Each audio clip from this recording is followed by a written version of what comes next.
The story centers around the women. The women are the force in this film in a clandestine way. And so I try to invent all these new instruments or make new instruments that aren't part of the, our Western, normal 20th century musical vocabulary, other than the voices. Because I felt, even when they're not on screen, that there should be a presence in that story.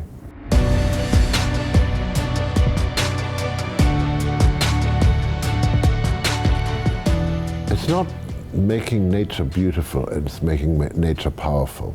And that's really quite something. Do you know this? It's a grist knife.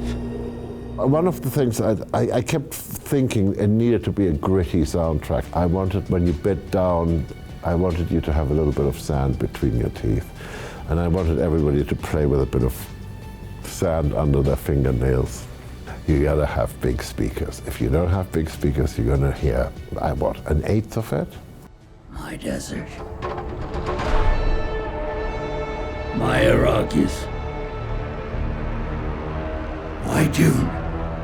I was writing in Dolby Atmos. We got hit by the pandemic. As soon as I started writing, it was like lockdown.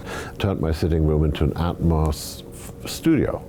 And so I was writing in Atmos. So that I wanted it to be totally immersive.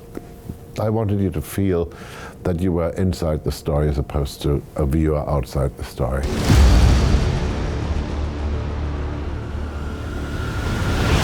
I want them to feel exactly what they want to feel. All I want to do is be a conduit, or let the score be a conduit, or let the score be like, I'm opening doors, and all I'm telling you is that you can now have an experience, but I will never tell you what the experience is, because I think it'd be so, it'd be so awful to take the autonomy away from people to actually experience things for themselves. Let's fight like demons.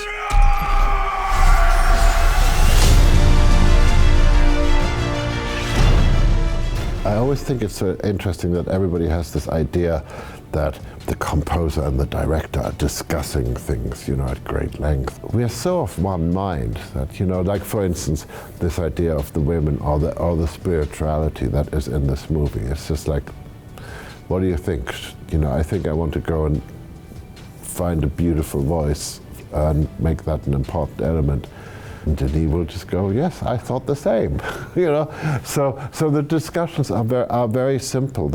And at the same time, because the discussions are so simple, because we are of one mind or of one ambition in a way, it makes the actual work harder because you don't want to let your brother down. Because you go, ooh, he's got this thing. I just promised him this, and I have no idea how to do it, but I'll give it a go.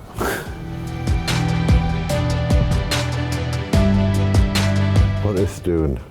Dune is a dream. Dune is when Denis comes up to you very quietly and goes, have you ever heard of a book called Dune? And you go, wah, wah, wah, wah, wah, and you scare him a little bit. But he suddenly realizes that you might be the right person to go on this adventure with, because you have that dream too, and you've been hanging on to it for all those years. Dune is a dream for me because I never saw any of the other movies or the television series, because I kept making my own movie in my own head. And at the same time, Dune is about being somewhat respectful that you've had this dream all your life. And what if you make a terrible movie, and what if you get it wrong, and you sully the dream, you ruin the dream? People always go, is that a challenge? No, it's not a challenge, it's a delight. It's just, you can let your imagination run riot. I mean, if you approach a project of this size, you have to weirdly ignore its size. Really what you do is, because the scope is so big, you find the smallest thing that carries you through it, that you hang on for dear life. And in this case, I mean, I think there's a spirituality to the film. And what was very important to me was, ever since I read the book, and Denis and I felt very much the same way,